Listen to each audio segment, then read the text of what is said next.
bagi orang yang mengalami langsung kejadian di tribun di Stadion Kanjuruhan itu benar-benar merusak psikologi.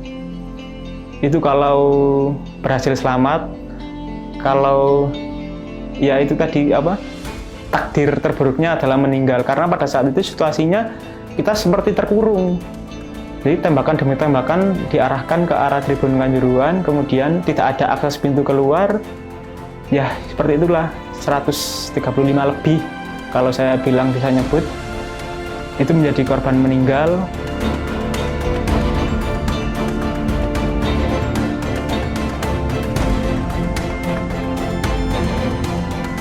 Pasca selesai pertandingan, saya melihat kericuan di dalam lapangan. Kemudian polisi menembakkan gas air mata ke tribun yang menyebabkan mata saya perih dan tenggorokan saya sakit. Pengobatan pertama ditanggung oleh pemerintah, pengobatan selanjutnya ditanggung oleh sendiri dari uang pribadi. Waktu ada kericuhan, saya berada di gate 11 dan mau keluar dari gate 11, tiba-tiba pagar tangganya roboh dan saya terjatuh ke bawah, mengalami patah tulang di bahu bagian kanan.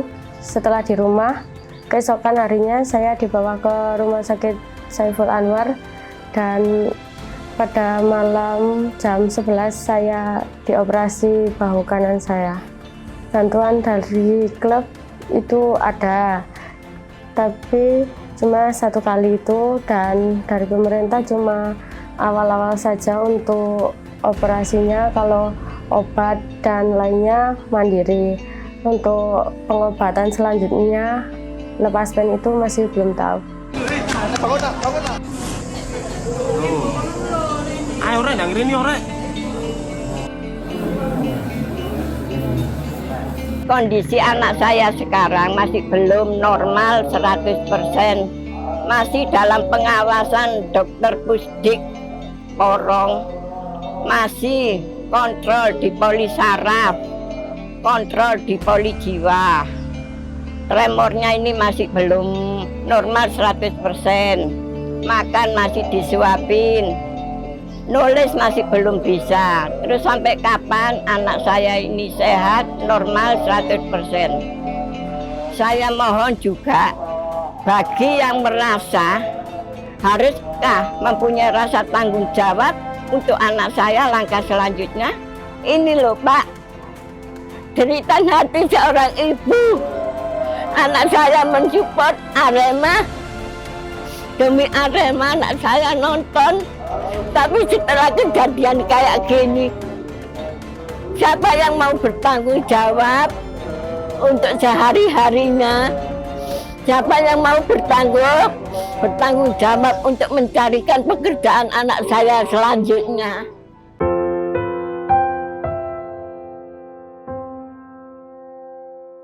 Sesampainya di Kanjuruhan pun dia itu nggak ada kabar sama sekali. Sampai jam 11 kok nggak ada kabar. Saya telepon pun nggak diangkat.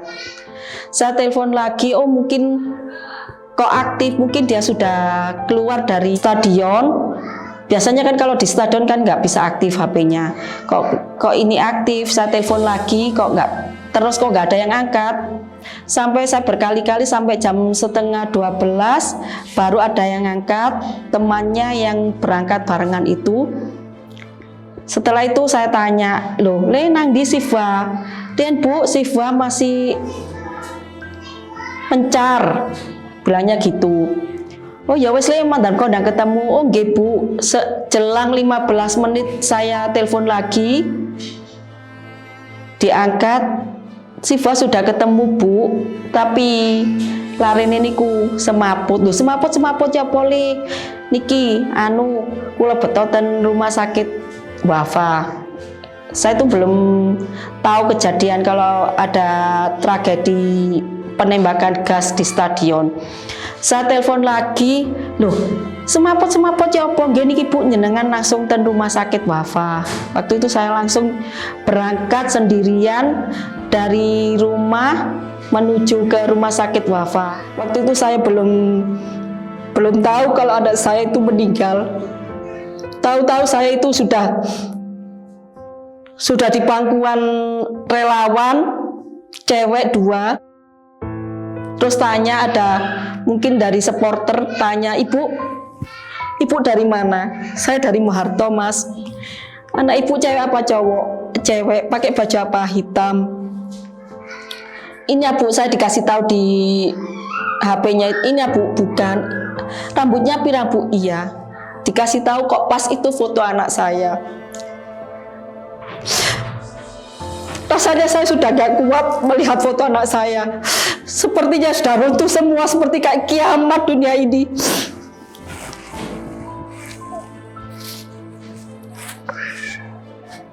Saya masih sampai sekarang pun saya tidak percaya kalau anak saya itu jadi korban tragedi Kanjuruhan.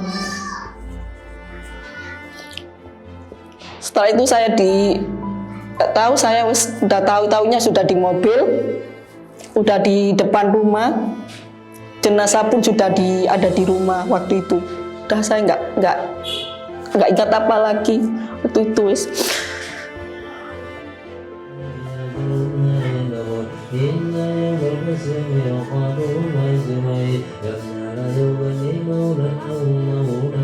Di Kanjuruhan pun dia sempat WA, Bu, bilangnya adik mau nonton, bilangnya ibu mau nonton, enggak le, bapaknya enggak ada, masih keluar. Terakhir itu ketemu sama saya, WA sama saya, adiknya mengabari bahwasanya masku sudah meninggal mak. Iki Mas Ian di aku sama saya, Mas Ian sama saya, ini mayatnya Mas Ian sama saya di rumah sakit Wafa. Rasanya itu nggak percaya Mas. Sore berangkat pamit, dia masih keadaan sehat. Tahu-tahu sudah jadi mayat. Hati seorang ibu mana nggak hancur. Sore masih bercanda sama anak-anaknya. Nggak tahu-tahunya dapat kabar sudah jadi mayat karena insiden penembakan gas air mata di Kanjuruhan oleh aparat-aparat, oleh oknum-oknum yang tidak bertanggung jawab, yang mendustakan bahwasannya dia pernah menembak di Kanjuruhan dengan gas air mata.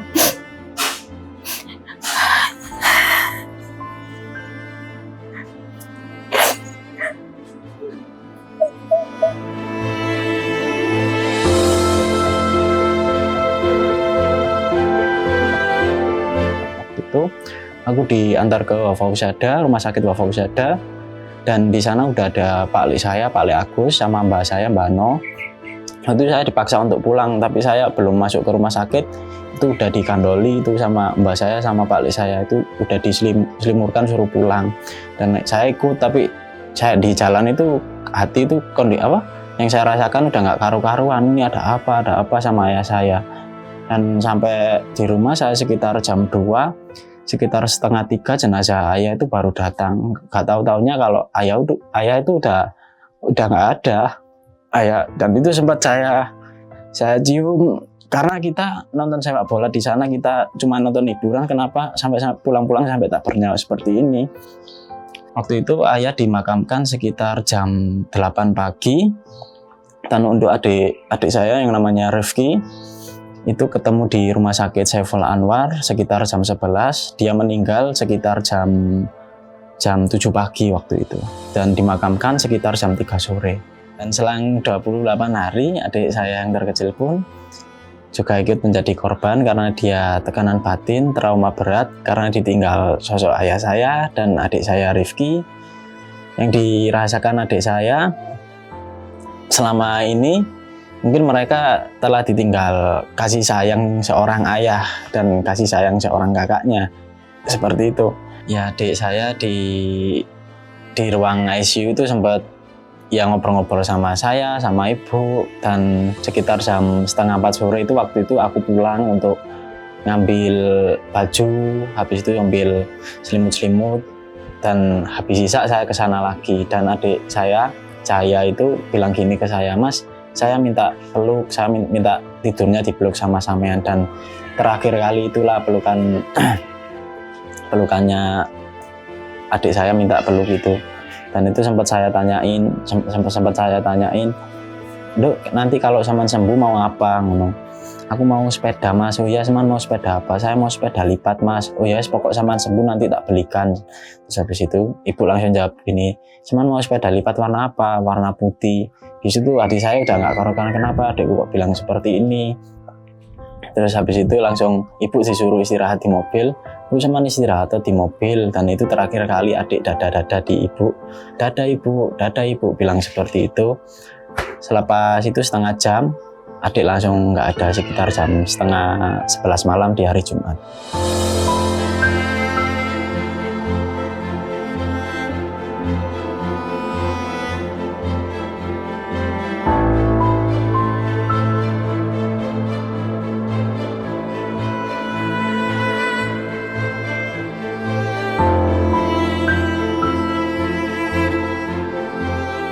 Kehilangan 2 putri ya, harapan hidup sudah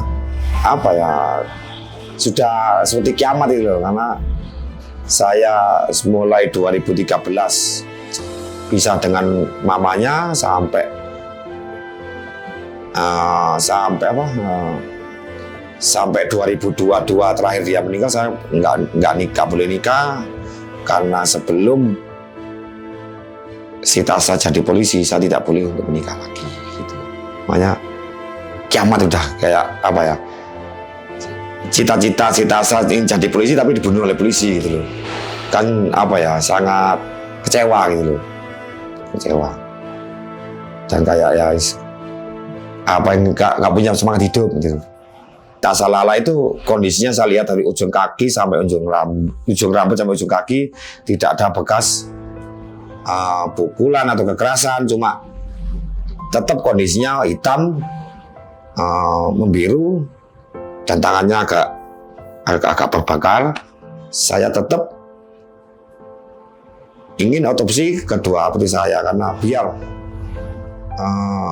ini terungkap kandungan apa yang ada di jenazah anak saya sampai berbusa dan keadaan seperti itu. Hasilnya yang keluar itu sudah bisa kami tebak waktu itu, hasilnya tidak ada kandungan gas air mata di dalam kedua putri saya, karena hasil dari mereka kedua putri saya terdapat kekerasan benda tumpul, kan itu tidak sesuai dengan kenyataan yang ada.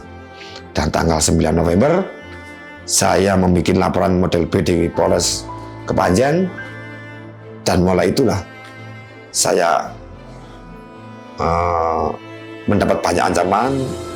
Saya sampai dapat dengan melekat karena sangat intensnya ancaman terhadap saya di PN Surabaya,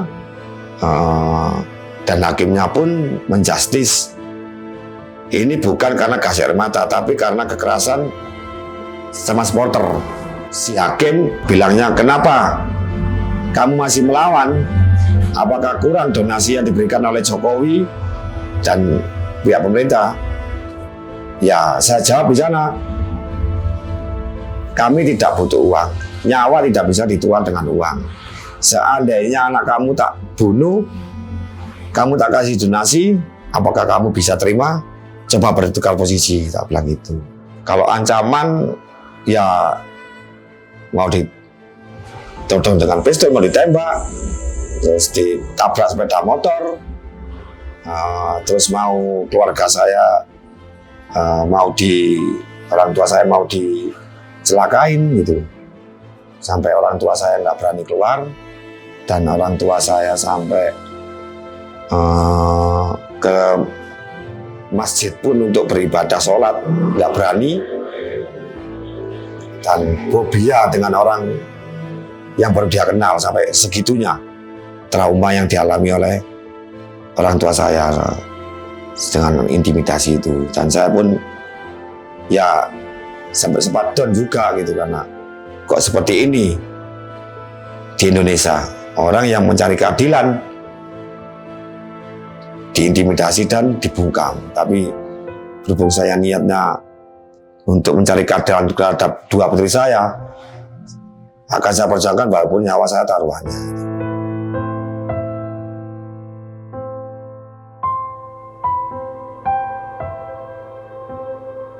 Saya mencari keadilan untuk keadilan anak saya yang dibunuh. Itu bilangnya nggak sengaja. Kalau memang nggak sengaja, nggak mungkin sampai ditembakkan ke tribun, tembakan gas air mata. Sampai sekarang pun, sampai detik ini pun saya tetap mencari keadilan anak saya. Saya juga sempat menagih janji sama Bapak Jokowi di Bululawang. Sempat ada insiden di Bululawang. Bapak yang sendiri ya,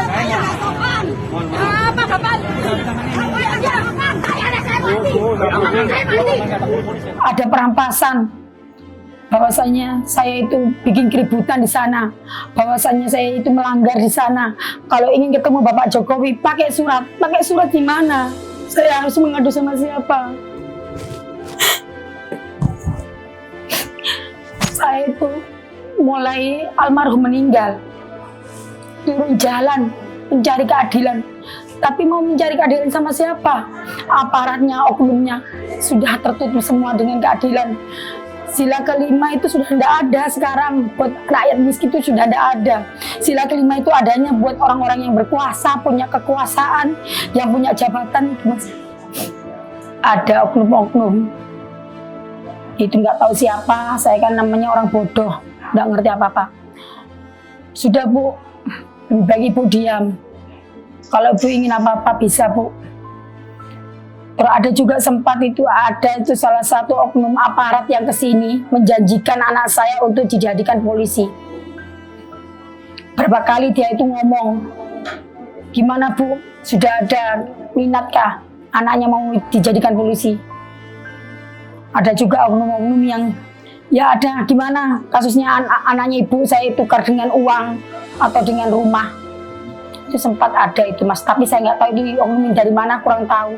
Soalnya itu oknum itu banyak yang kesini. Saya mengajukan laporan model B di Polres Kepanjen, dan sampai saat tahun ini perkembangannya juga masih berbelit-belit juga, sehingga perkembangannya sampai 8 bulan, 9 bulan ini masih proses ke penyelidikan, tidak naik ke penyidikan. Dan tahu-tahunya kemarin ada gelar perkara, itu langsung SP3. Kenapa ini kok keadilan dimanipulasi seperti ini? Kita tidak mau apa-apa, kita hanya keluarga korban yang ingin mendapat keadilan, yang penembak gas air mata dan yang terlibat di sana, PSSI, PT LIB, dihukum dan mereka mau bertanggung jawab.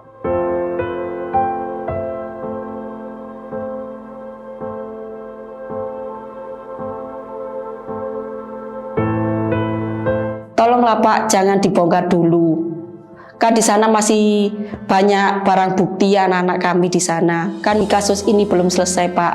Tolonglah, ini saya pengen laporan model B ini dilanjutkan lagi. Barang bukti di Kanjuruhan tuh masih banyak. Di situ bukti-buktinya masih belum terjamah sama sekali. Tapi sekarang kenapa 135 belum mendapatkan keadilan, kok sudah dibongkar? Kalau memang mau dibongkar, kita itu keluarga korban tidak apa-apa, tidak masalah. Yang penting selesaikan dulu ini kasus tragedi Kanjuruhan. Setelah itu monggo, jenengan renovasi, jenengan apa terserah itu. Saya begitu kecewa dengan sikap Arema FC terutama, kemudian kepada kawan-kawan di Malang yang sampai saat ini tidak menjadikan momen tragedi Kanjuruhan sebagai momen untuk kita bersatu, malah semakin banyak kepentingan, semakin memperkeruh suasana konflik yang ada di Malang. Saya sebagai supporter Arema, saya mulai kecil sudah cinta Arema. Saya dikenalkan sama almarhum saya itu Arema. Sejak adanya tragedi Kanjuruhan, terus terang saja saya sekarang sudah benci yang namanya klub Arema Mas. Saya identitas saya hanya Arek Malang yang ingin mendapat keadilan, yang ingin berjuang seperti itu. Ya, saya sangat menyayangkan dengan pihak manajemen Arema FC karena mereka tidak membela terhadap korban meninggal. Nah, dalam artian tidak membantu proses hukumnya karena seharusnya manajemen ini peduli. Ya, harapan saya dari klub semoga bisa membantu sedikit-sedikit lah untuk biaya pengobatan yang mandiri-mandiri ini, untuk lain-lainnya. Karena kan saya juga kehilangan pekerjaan juga, terus pengobatan untuk selanjutnya masih belum tahu juga. Semoga pemerintah dan manajemen klub Arema segera buka mulut untuk menangani serius tragedi Kanjuruhan ini, dan semoga pelaku tragedi Kanjuruhan ini segera mendapatkan hukuman seadil-adilnya. Terkhusus untuk Arema FC, tolonglah jangan main dulu. Saya merasa kalau Arema FC main itu rasanya menambah luka hati saya. Saya tuh masih terngiang-ngiang kejadian di Kanjuruhan. Sudah nggak ada keadilan, sudah nggak diorangkan, Pak. Tolonglah, ini permintaan keluarga korban. Tolonglah jangan sampai ada Arema tanding lagi dulu sebelum kasus ini selesai. Saya memohon sama Bapak Jokowi dengan sangat terhormat, Bapak Jokowi, Bapak Erick Thohir, jenengan pernah janji sama keluarga korban untuk membantu keluarga korban untuk mengusut tuntas tragedi Kanjuruhan 135. Tolonglah Pak, tepati janji Bapak dengan masa sisa Bapak menjabat sebagai Bapak Presiden dan juga sama Bapak Erick Thohir. Tolonglah berilah kepercayaan kembali kepada rakyat miskin, rakyat jelata, rakyat yang nggak ngerti apa-apa ini, kepercayaan lagi bahwasanya di Indonesia ini masih ada keadilan buat rakyat kayak kami ini, Pak. Dan Bapak juga pernah berjanji akan mengusut tuntas sampai setuntas-tuntasnya. Tidak ada yang ditutup-tutupi. Tapi kenapa Pak? Bapak cuma diem, Bapak Erick Thohir cuma diem, tutup mata, tutup telinga. Bapak Erick Thohir sebelum menjabat sebagai Ketua PSSI, Bapak Erick Thohir juga pernah berjanji mau membantu mengusut tuntas tragedi Kanjuruhan. Tapi mana Pak janji Bapak setelah Bapak menjadi Ketua PSSI? Bohong, Bapak pembohong, Bapak Jokowi juga pembohong. Saya sudah tidak percaya lagi dengan adanya keadilan buat rakyat kami nih Pak. Sila kelima nggak ada buat kami Pak. Sila kelima yang ada hanyalah untuk orang-orang yang berkuasa, yang punya kekuasaan.